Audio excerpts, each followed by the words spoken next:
गरीब बहू का जादुई घास का एसी। एक छोटे से गांव में सरिता अपनी बहू और अपने गरीब परिवार के साथ रह रही थी। बेटा, आज हमें ये रात को सारा काम खत्म करना होगा, कल ये सारा ऑर्डर का सामान जाएगा। माँ, मैं तो कोशिश कर ही रहा था लेकिन घास ही खत्म हो गई।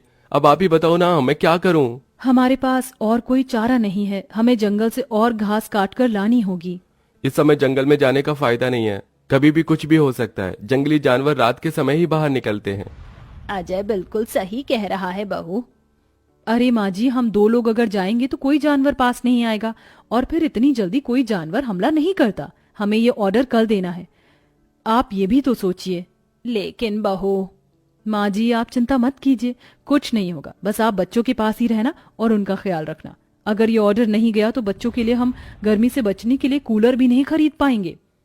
सरिता की बहू भाविका और उसका बेटा, वो तीनों घास से पंखे कूलर बनाने का काम किया करते थे, इसलिए उन्हें घास की जरूरत पड़ती थी। वह आधी रात के समय जंगल में जाते हैं।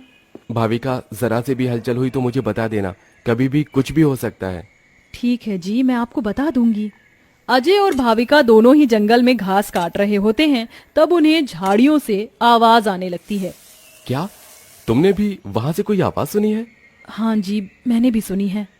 मैंने तुम्हें कहा था ना, इस समय आना ठीक नहीं है। चलो देखते हैं उधर क्या है। भाविका और अजय झाड़ियों के पास जैसे ही जाते हैं, उन झाड़ियों के पीछे से एक आदमखोर भेड़िया निकलता है। भाविका, भागो यहाँ से, यहाँ पर तो बहुत खतरनाक भेड़िया है। अजय और भाविका दोनों अपनी जान बचाकर भागने लगते हैं। अजय, अब हम लोग क्या करें? कहीं भेड़िए ने हमें खा लिया तो? रुकना मत, बस भागती जाओ।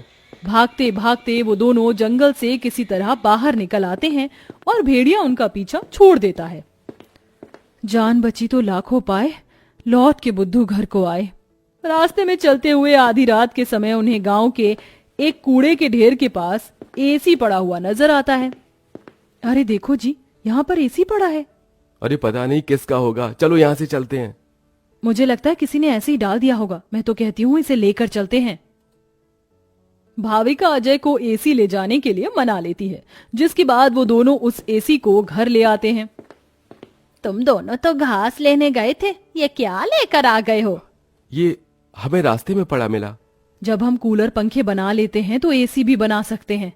इस खराब एसी को छोड़ो और ये बताओ, क्या तुम घास लेकर आई हो? सरिता के ये बोलने के बाद जंगल की दुर्घटना के बारे में दोनों बताते हैं, जिसे सुनकर सरिता हैरान रह जाती है। अच्छा, इसका मतलब बहुत बड़ी मुसीबत से बचकर आए हो तुम दोनों, और साथ में ये कचरा उठाकर ले आए। वह तीनों बहुत ज्यादा परेशान हो जाते हैं। कल का ऑर्डर पूरा करने के बाद उन्हें कुछ पैसे मिल जाते, लेकिन घास न होने की वजह से उनका ऑर्डर पूरा नहीं हो पाता और वह ऑर्डर कैंसिल हो जाता है। अगले दिन उनके टूटे फूटे घर के अंदर धूप की किरणें आने लगती हैं, जिससे बहुत ज्यादा गर्मी हो जाती है। हे भगवान, कितनी गर्मी लग रही है, घर में पंखा भी नहीं चल रहा है। मुझे भी बहुत गर्मी लग रही है। पिताजी पिताजी, हमें बहुत गर्मी लग रही है, हमारे घर में एक पंखा भी ठीक से नहीं चलता। बेटा, थोड़ा सा सब्र रखो, कुछ दिनों में मेरे पैसे मुझे मिल जाएंगे, तो मैं घर के अंदर एक अच्छा सा पंखा लगवा दूंगा। हमारा वो ऑर्डर तो कैंसिल हो गया, लेकिन सुबह में घास ले आई थी मैं। चलिए गांव वालों के कूलर और पंखे में घास लगा देते हैं, उससे कुछ तो पैसे आएंगे। हाँ, तुमने सही कहा। भाविका और अजय दोनों मिलकर पुराने कूलरों के अंदर घास लगा रहे होते हैं, और यहाँ घर में राजू दिशा गर्मी से परेशान हो रहे होते हैं। काश कि हमारे घर में भी कोई एसी होता। तभी दिशा की नजर उसके पिता के लाए हुए एसी के ऊपर पड़ती है। अरे राजू, जरा इसे देखो, लगता है पिताजी हमारे लिए एसी लेकर आए हैं, पर उन्होंने ये एसी अभी तक क्यों नहीं लगाया? क्योंकि ये एसी खराब है, बस इसीलिए। कल रात तुम्हारे माता पिता को यह कूड़े करकट में मिला था। ये सुनने के बाद राजू इस बात से तो खुश होता है कि उसके पिताजी पुराना ही सही, कम से कम एक एसी तो घर पर लेकर आए। कुछ देर बाद वह अपने दोस्तों के पास खेलने चला जाता है। ढोलू ढोलू, कहाँ हो तुम? चलो खेलते हैं। आज मैं नहीं आ सकता, बहुत गर्मी है, और इतनी गर्मी में मेरा मन नहीं कर रहा है आने का, क्योंकि मेरे घर के अंदर एसी लगा हुआ है। मैं उसकी ठंडी हवा में ही बैठना चाहता हूँ। क्या कहा? तुम्हारे घर के अंदर भी एसी है? हाँ, और हमारा एसी बहुत अच्छा चलता है, बहुत ठंडा कर देता है घर को। राजू यह सुनकर बहुत खुश होता है। वह वापस अपने घर पर आता है और अपने पिता से कहता है, पिताजी पिताजी मेरे लिए एसी ठीक कर दीजिए, बहुत गर्मी होती है घर के अंदर, मेरे सभी दोस्तों के पास एसी है। राजू बेटा, मैं एसी ठीक करने वाला नहीं हूँ। कहीं मुझसे एसी खराब हो गया तो ज्यादा पैसे चले जाएंगे उसे ठीक करवाने में। अरे पिताजी आप तो एक्सपर्ट हो, आपको तो सब कुछ आता है, आप एसी को भी ठीक कर दोगे मुझे पता है। राजू के कहने पर अजय एसी को ठीक करने की कोशिश करता है। अजय को लगता है कि उसके ठीक करने पर एसी ठीक हो गया होगा, लेकिन एसी ऑन होते ही उसके अंदर से धुआं निकलने लगता है। ये क्या हो गया, लगता है ये एसी खराब है, फेंक दो इस एसी को। राजू गुस्से में ऐसा कहकर चला जाता है, जिसके बाद उसे इस तरह देखने से उसके दोनों माता पिता परेशान हो जाते हैं। हमें हमारे बेटे के लिए एक एसी तो बनाना चाहिए। भाविका और अजय दोनों अब सारे काम छोड़कर उस एसी को ठीक करने में ही लग जाते हैं। वह उसकी ठंडी हवा खाने के लिए उसके चारों तरफ हरी घास लगा देते हैं, जिससे कि उस एसी की हवा और भी ज्यादा ठंडी हो जाए।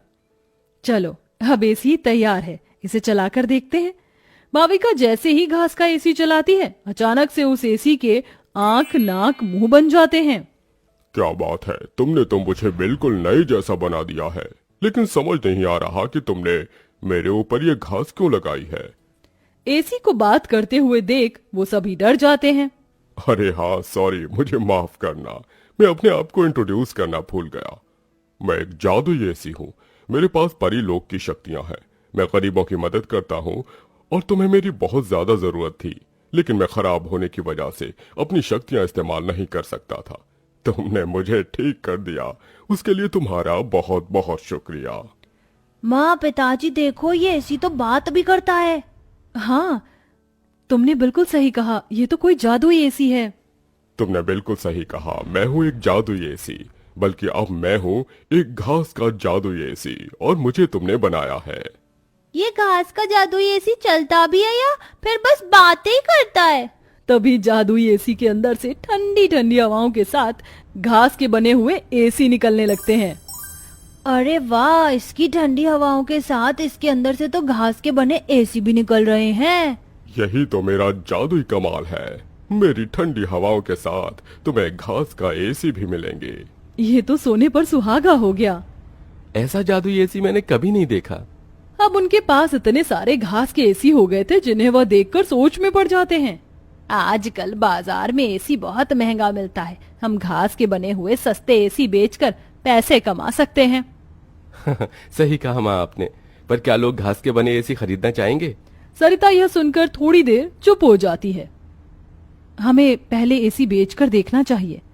इस तरह भाविका और अजय दोनों मिलकर बाजार में घास के बने एसी बेचने के लिए चले जाते हैं, जहां घास के बने एसी देखकर सभी लोग हैरान रह जाते हैं।